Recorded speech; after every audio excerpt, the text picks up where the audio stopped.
had to realize that I was worth loving, loving, loving. I had to realize that I was worth loving, loving, loving. Hello, and welcome to another episode of the Worth Loving Podcast. I am your host, Keana W. Mitchell, and today I am super excited because we are doing another question and answer episode off of the episode we did yesterday, where we talked about how your dating life determines your love life. So yesterday we talked about a lot of things. We talked about the difference between self-worth, confidence, and self-love. We talked about the difference between all of those things. And so if you want to hear yesterday's episode of the podcast, please make sure that you just scroll up one, or wherever you listen to the podcast, just go up and click on yesterday's episode of the podcast. But if you are unsure how to do that, that's perfectly fine. I do have a link to yesterday's episode of the podcast in the show notes. So you can just click on the link and you can hear yesterday's episode of the podcast. So today I'm going to be answering questions based off of yesterday's episode of the podcast. And typically we answer questions about what we talked about yesterday, but we also answer other questions because I do realize that sometimes if you didn't hear the episode of the podcast yesterday, you may not have that question to ask me, but you may have another question. So in this space, all questions are relevant, whether we are answering them from a previous episode of the podcast, or if it's just something you want to know. Whatever question you ask, they're all valid and they're relevant. So we are going to start with our first question. And that question is, how do I know if low self-worth is affecting my dating life? So I love this question because it's such an important question. Most people don't realize their self-worth is shaping their dating life until they actually look back and maybe they see patterns. Low self-worth doesn't always show up as insecurity, and we talked about that yesterday, because it can show up as overfunctioning. It can show up as being too chill, too relaxed, too easy. It can even show up as staying in relationships or situationships longer than you should. One of the clearest signs that low self-worth is affecting your dating life is when you consistently minimize your needs. So if you find yourself saying it's fine when it's not fine, or you avoid bringing up concerns because you don't want to rock the boat, that's a sign that you might have low self-worth. Another sign is feeling grateful for bare minimum effort. So when someone texts you back, shows up consistently, or give you crumbs of attention, you might feel lucky to have that. That's not chemistry. That is your self-worth speaking. So low self-worth can also show up when we ignore red flags because you're afraid of being alone, or when you stay in relationships or situations hoping that they're magically going to turn into something more, or when you feel anxious when someone treats you well because it feels unfamiliar. Psychologist Dr. Harriet Leonard said, "We tolerate behavior we believe we must." And we talked about that yesterday because when we tolerate behavior that we believe we need to tolerate, that determines a lot when it comes to relationships. And that's exactly what happens when we have low self-worth. We begin to tolerate things that don't honor us and who we are, or our values, or what we feel is important. So if you are noticing these patterns of overgiving, settling, shrinking, or silencing yourself, it's not because you're weak. It's because something along the way, or somewhere along the way, you have learned to believe this is the best you can get. But the good news is that beliefs can be rewritten. And in yesterday's episode of the podcast, we talked about what we can do to strengthen our self-worth and make it better. So I would advise you and encourage you to go listen to yesterday's episode of the podcast to see what we can do to make our self-worth better. Okay, question number 2. Why do I keep choosing the same type of partner even when I know they're not good for me? OMG, that is such an amazing question because it is a question that people ask all the time. And the answer is rooted in psychology. It's not rooted in personal failure. It's not rooted in you just looking for the same person, because you're not choosing the same type of partner because you like to be in toxic situations. You're not choosing the same type of partners because you're not smart enough to see the pattern. You're choosing them because your brain is wired to choose what feels familiar. And unfortunately, our brain looks for what's familiar, even if that isn't healthy for us. There's a concept in psychology called cognitive familiarity, which means your nervous system gravitates towards what it recognizes. So if your nervous system recognizes inconsistency, then that's what your nervous system is going to look for. If your nervous system is used to emotional distance or chaos, because in the past that's felt normal, whether that is from childhood or past relationships, then your brain is going to interpret these traits as quote unquote home, even if they hurt you. So that's where we that's why it's so important to know about the self verification theory. And the easy way to explain self verification theory is just like birds of a feather flock together. So this is a theory by Dr. Mark Leary, and he explains that people gravitate toward relationships that mirror their internal sense of worth. And that could be either for the better or for the worse. So if deep down you believe you're not enough, or you have come to earn love and you believe that's what you have to do, or you're hard to love, then if you believe those things, then you're going to subconsciously choose partners who are going to reinforce that belief. It's not intentional, it's familiar. It's not a preference, so it's not something you like, but it is a pattern. And until you heal that belief underneath, that pattern is going to keep repeating. You also might be choosing the same type of partner because you're hoping this time it'll end differently. This time they'll choose you. This time they'll stay. This time you'll be enough. That's not love, that's reenactment. So breaking the cycle just starts with awareness.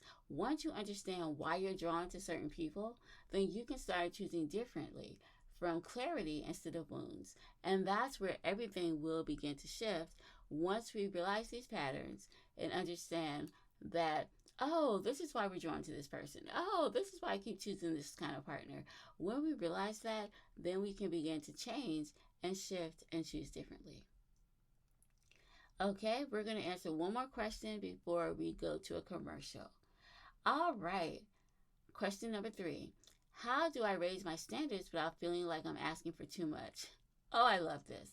So this question is very important, especially for women who have spent years minimizing their needs or settling for less than what they deserve.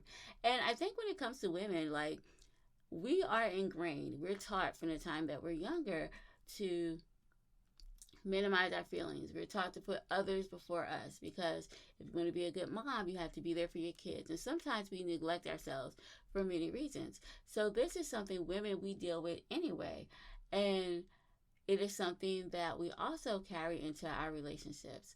So it's important for us to understand that we are not settling, that we are settling for less than what we deserve. The fear of asking for too much usually comes from past experiences where your needs were dismissed, ignored, or shamed. So now even healthy expectations might feel like demands. So the first thing to understand is that standards are not about perfection. They're about protection. Standards protect your emotional health, your peace, and your future. Dr. Brene Brown says, when we believe we're worthy of love, we stop negotiating our values. And that means that the moment you start believing you deserve consistency, respect, and emotional safety, your standards are going to naturally rise. So raising your standards doesn't mean creating a checklist of unrealistic expectations, because we can do that too, right? But it does mean getting clear on what non-negotiable is for your emotional well-being. Things like consistency, communication, respect, emotional availability, accountability, being able to reciprocate the feelings. That is something that can be a non-negotiable. So what it may look like you saying, I'm not going to date someone who is inconsistent. I'm not going to date someone with poor communication. I'm not going to date someone who doesn't respect me. I'm not going to date someone who is emotionally unavailable. I am not going to date someone who cannot hold him or herself accountable. I am not going to date someone who doesn't reciprocate the feelings that I have toward them. These are not high standards. These are just the basics of a healthy relationship. And so when we understand this and realize that it is okay to have standards and that we deserve to have these standards, then we can ask for things without it feeling like we're asking for too much. So you might feel like you're asking for too much because you've been conditioned to accept too little. You might be thinking small, or you might have been told, hey, this is all you can get in a relationship. Or, you know what? It's like sometimes our parents model these things for us. We may have seen it modeled in our parents' relationship, right? So this could be one of the reasons why we think that we're asking for too much. But here's a healthy and helpful way to reframe this. You can say, you're not asking for too much, but you're asking the wrong person. If you're asking the wrong people, that means that you're not asking for too much. You're just asking for it from people who can't give it to you. People who are emotionally healthy won't be intimidated by your standards. They're going to be aligned with them. People who are not ready will call them quote unquote too much because they can't meet them. Your standards are not demands, they are boundaries rooted in self worth, and honoring them is one of the most powerful ways that you can love yourself. All right, before we get to the next question, we are going to listen to an ad from one of our sponsors. Before we dive back into today's conversation, I want to take a minute to personally invite you into something very special, into my You Are Worth Loving signature coaching program. This is my 12-week trauma-informed coaching experience designed to help you break unhealthy patterns, rebuild your self-worth, and create emotionally safe relationships that actually feel good for your soul. If you've been listening to the Worth Loving podcast and thinking, I'm ready for deeper support, this is your next step. Inside the program, we work together one-on-one to help you reconnect with your voice, your boundaries, and your confidence so you can stop settling for relationships that drain you and start choosing ones that honor you. I'm only taking 3 clients for the month of May because I honestly want to give each person the time, energy, and care they deserve. So, if you've been waiting for a sign to start your healing journey, this is it. Click the Stan Store link in the show notes to apply or learn more. You are not too much. You are not broken. You are worthy of love, and you are worthy of relationships that feel safe, healthy, and whole. Now, let's get back to today's episode.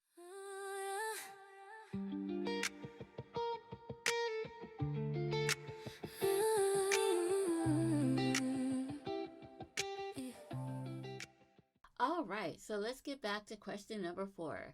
How do I rebuild my self worth after a toxic or emotionally draining relationship? Love this question. So, when we talk about rebuilding your self worth after a toxic relationship, that is one of the hardest but most important parts of healing. Toxic relationships, as you already know, they don't just break your heart, they break your sense of self. They make you question your judgment, your values, and your ability to trust yourself. So, the first step is to acknowledge the impact. Many people try to move on quickly, but healing requires honesty. So, you have to name what the relationship took from you. Whether it was your confidence, your voice, your boundaries, your peace, naming it doesn't make you weak, it makes you aware. Next, you need to reconnect with your identity. Toxic relationships often shrink you. They make you smaller. They disconnect you from the parts of yourself that once felt strong and alive. So, rebuilding self worth means rediscovering who you are outside of your relationship. Then comes boundaries. So, boundaries are not just for other people, they're for you too, right? So, when we set boundaries, it's okay to set boundaries for yourself. So, every time you honor a boundary, you send a message to yourself, I matter. Rebuilding self trust is also essential. So, after a toxic relationship, you could have doubts about your ability to choose healthy partners. So, in this situation, I would say start with small decisions. Keep small promises to yourself because self trust grows through consistency. Grows through consistency. Another thing you can do is surround yourself with emotionally healthy people because healing doesn't happen in isolation. You need people who reflect your worth back to you. And finally, be patient. Be kind to yourself. Be compassionate to yourself. Healthy relationships begin with a healthy relationship with yourself. So rebuilding your self-worth is not linear, but every step you take is a step toward yourself. Question number 5. Okay, how do I date again without falling back into old patterns? So, dating again after doing the inner work can feel both exciting and terrifying because you want to open your heart, right? But then you're afraid of repeating the same mistakes. So, the key to this is you don't date from fear, you date from awareness. So, the first step I say would be pacing because old patterns often come from rushing into connection, rushing into relationships, rushing past red flags, rushing into emotional attachment. So, slow dating gives you space to observe, reflect, and choose intentionally. And I don't know about you, but I know for myself, when I rush and I do things quickly, a lot of the times I don't make the best decisions. But when I take a step back, do things slowly and intentionally and reflect, I usually make better decisions. And that's just not in that's in everything that I do. So it would be awesome if when we're dating, we also apply it to our dating lives as well. Another thing I would suggest is get clear on your non negotiables because when you know what you need to feel emotionally safe, it becomes easier to recognize misalignment early. Use your body as a guide. Your nervous system is going to tell you when something feels off. So if you feel anxious, unsettled, or like you're shrinking yourself, or if you have that gut feeling that something just doesn't feel right, then pause. Journal through your experiences because writing can help you separate intuition from fear. Some things to ask yourself might be: does this person align with my values? Do I feel safe being myself? Am I choosing from clarity or from loneliness? Accountability also matters in this situation. So share your patterns with a trusted friend, therapist, or coach because sometimes other people can see red flags way before we do. And I know a lot of you have had this experience where you're dating someone, you think they're amazing, and then your friend meets them. And your friend's like, "Ooh, I don't know if this is the right person for you because," and they're able to list those red flags. So it's important to share your patterns with a trusted friend, therapist, or coach so they can talk to you during this process and help you be accountable when we are making decisions, because knowing that we can talk to a trusted friend and knowing that they can give us advice based on what they know about us is definitely helpful and something we can use to as a tool when we're dating. Now, I'm not saying let people determine the person you date or pick them out for you. I'm not saying that. What I am saying is allow other people to meet the person, allow other people to know what patterns you typically use or jump to in a relationship so that if they see these patterns, they can bring it to your attention and you can do some reflection and come from a place of clarity when you're making a decision. And remember, self worth is your filter. When your self worth is strong, you naturally choose differently. You walk away sooner, you communicate more clearly, and you don't chase and you don't settle. You're not trying to avoid mistakes, and that's so important because trying to avoid mistakes is going to put so much pressure on you until it's going to be difficult for you to actually begin to trust yourself. So I would suggest that we go into this not trying to avoid mistakes, but learning to choose from a healed place. And that is what breaks the cycle. And that's what makes a difference. Here's an example. And I love this example. Okay, so when I was younger, and I used to try to memorize, when I had a test, I would try to memorize the answers, right? And so memorizing the answers was difficult because I'm like, okay, well, what if they don't ask this question?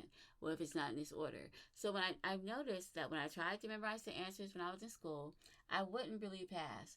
But what I did was I noticed that memorizing the answers wasn't working for me. So then I began to do things differently. I began to learn the information. And so it consisted of, instead of memorizing answers, learn the information. Because when I learned the information, regardless of where it was put on the test, I knew what to do and I knew how to respond and I knew what to write down. So it's the same when it comes to dating. So instead of us trying to avoid mistakes when dating, it's important that we have and we develop self-worth. Because when we have self-worth, then we're just going to choose differently. We may see something like, ooh, that person's not for me. Oh, okay, that could be a red flag. Oh, well, maybe this is not the type of person I want to date or whatever. And then when we have self worth, we'll also not just recognize red flags, we'll recognize green flags. We'll recognize, oh, I feel safe to be myself around this person. Okay, so this person does align with my values. Oh, this person listens and can communicate well. We'll be able to notice green flags as well, so that we're not stuck in that loop or stuck in that cycle where we're afraid to make mistakes and we ignore red flags and feel unsafe and suspicious around green flags. We'll be able to come from a place of clarity. We'll be able to breathe and trust our intuition and trust ourselves to recognize the red flags, but also recognize the green flags. Now, I know typically on the podcast, we do not have songs. I know I play songs on the podcast that we have on Wednesday, but typically during the question and answer session, we do not have songs. But today I have a treat for you. And I have a song that we're going to listen to from our podcast artist, Emery Rose. And the song is called Deal Breaker. Now, I picked the song specifically because it talks about self-worth. It talks about a woman who's realizing her self-worth. And she's understanding that there are some deal breakers. There are some non-negotiables that she's not willing to look past when she's looking for a relationship. And we talked about non-negotiables yesterday. So if you missed yesterday's episode, I would highly and strongly encourage you to go back and listen to it. But in this song, it talks about some non-negotiables that this woman is not willing to she's not willing to have a relationship unless these non-negotiables are there. So I picked the song because I just feel like it can help give us some clarity on what self-worth can look like when we recognize that we have self-worth, we realize we are more than enough, and we deserve to have that love that we desire. We're feeling seen, heard, loved, all the above. It's important that we recognize that we are enough and we deserve to have all of those things in a healthy, fulfilling, loving relationship. And if you want to hear more music by our podcast artist and my alter ego, Emery Rose, we are actually on Spotify and wherever you stream. And we just had a new album come out on March 27th, and it's called The Soul of a Woman. So if you want to listen to that, you can check it out on Spotify. It's called The Soul of a Woman by Emery Rose, and this song is from that album. So here's the song, Deal Breaker, by our podcast artist, Emery Rose. And I'm also going to try to put the link to that, the Spotify link in the show notes so you can listen to it as well. So here's the song, Deal Breaker, by our podcast artist and my alter ego, Emery Rose.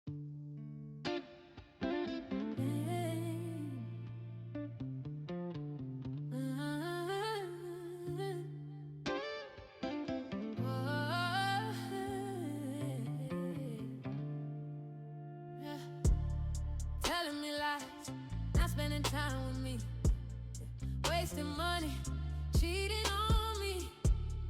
These are the things you did to me, and it almost broke me. I'm not gonna let anyone treat me like that again. I'm not gonna let anyone treat me like that again. Never again. Never again. 'Cause I'm standing up for me, I'm loving me for me. I understand my worth, I deserve dignity, respect and love. These are my deal breakers, these are my deal breakers, these are my deal breakers, these are my deal breakers. Yelling at me, calling me out my name, saying you don't love me, blaming things on me. I will not tolerate this type of disrespect. If you do these things to me, then I will walk away. Anyone treat me like that again, I'm not gonna let anyone treat me like that again. Never again. Never again. 'Cause I'm standing up for me, I'm loving me for me. I understand my worth, I deserve dignity, respect and love. These are my deal breakers.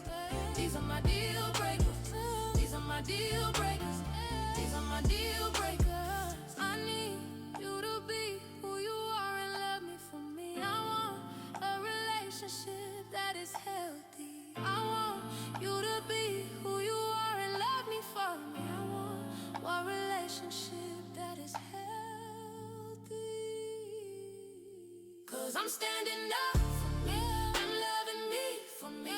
I understand my worth. I deserve dignity, respect, and love. These are my deal breakers. These are my deal breakers. These are my deal breakers. These are my deals. I'm standing up for me. I'm loving me for me. I understand my worth. I deserve dignity, respect, and love. These are my deal breakers. These are my deal breakers. These are my deal breakers. These are my deal breakers.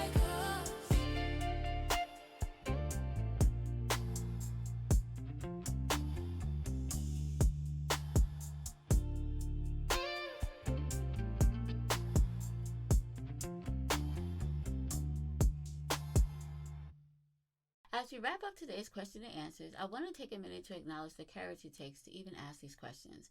When you're healing, when you're trying to break old patterns, when you're learning to choose differently, it's easy to feel overwhelmed or unsure. But the fact that you're here, listening, reflecting, and doing the inner work already sets you apart from who you used to be. Every question you submitted today came from a place of wanting better for yourself, wanting a healthier love, wanting clarity, wanting to understand why you've made certain choices and decisions and how to make different ones moving forward. And I love that because sometimes we can get stuck in our old patterns and old habits and old behaviors. But when we choose differently and we get clarity, then we can make a decision moving forward that things are going to change. That desire for growth is a sign of a rising self-worth. Healing isn't about perfection, and I say it all the time. It's about awareness. It's about choosing yourself in small ways, in small moments every single day. It's about learning to trust your voice again. And it's about recognizing that you deserve a relationship that feels safe and steady and emotionally aligned and grounded. I want you to remember something. You are not behind. You are not broken. You are not hard to love. You are someone who's learning and evolving and becoming more grounded in your worth. And that is something to be very, very, very proud of. As we close today's episode, I want to leave you with one core truth that ties everything together. Your self-worth is the foundation of your love life. It influences who you choose, how you show up, what you tolerate, and what you believe you deserve. When your self-worth is low, dating feels confusing, painful, and unpredictable. You find yourself repeating patterns, settling for less, or shrinking yourself to keep someone close. But when your self-worth is strong, everything becomes clearer. You choose partners who align with your values, you communicate your needs without fear, you walk away from misalignment sooner, and you stop negotiating your values. The questions that were asked today shows that you guys are ready for that shift. You're ready to date from clarity instead of fear. You're ready to choose from healing instead of wounds. You're ready to build a love life that reflects the work you've done within yourself. And I want you to know you are capable of that. You are worthy of that. And you are allowed to have that. If today's episode resonated with you, please share it with someone who needs it. And if you have more questions, please send them in. Your voice does matter. And I do have a link in the show notes where you can send them. But if you just want to write it down now, please send your questions to Keana W. Mitchell at gmail.com. And that is KEANAWMITCHELL